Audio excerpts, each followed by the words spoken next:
Et on va parler patrimoine à présent, et pour cela, on va aller en Moselle, à Marsal, où les collections du musée départemental du sel sont en danger. Des pièces fragiles sont gardées dans des lieux inadaptés, selon les spécialistes. Les détails avec Franck Gaillet et Benoît de Butler. Laurent Olivier, archéologue, ses travaux sur le monde celte et gaulois font référence au niveau international. Depuis 15 ans, il mène des fouilles chaque été sur le site de Marsal. Il s'inquiète aujourd'hui de l'état de conservation des collections. Tous les petits éclats ici, c'est la corrosion qui reprend, vous voyez, ça se soulève. Et déjà, c'est un objet qui a beaucoup souffert.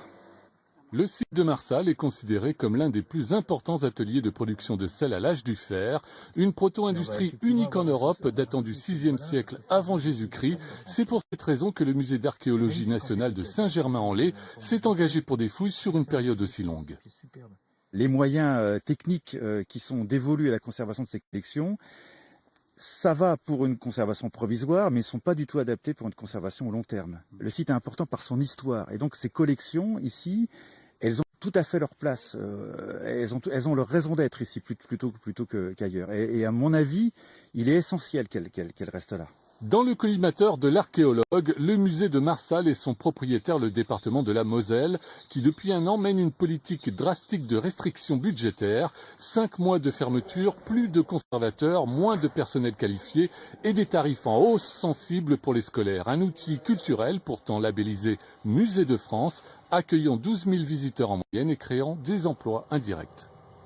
Ce musée, c'est un musée d'abord rural, dont la population s'est appropriée vraiment le principe, qui a créé une dynamique autour de cette zone très rurale qu'est le Saulnois.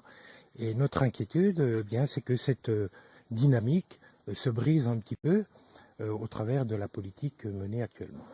À quelques kilomètres de là, Vic-sur-Seille et son musée Georges de la Tour, qui subit le même régime. Une situation qui inquiète les acteurs culturels du secteur, mais pas seulement, car le Tour de Vis s'adresse à l'ensemble des sites Moselle Passion du département, déficitaires à hauteur de 6 millions d'euros en 2015.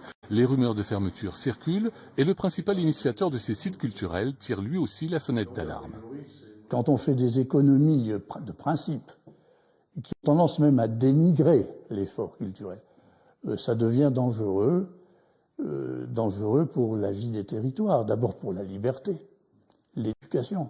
Si on décidait de conduire ces sites à la disparition, ce serait une étape supplémentaire vers une désertification et une mort du territoire.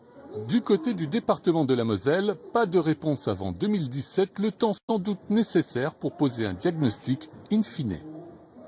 Et vous l'aurez compris, la présidence du département de la Moselle n'a pas souhaité répondre à nos questions.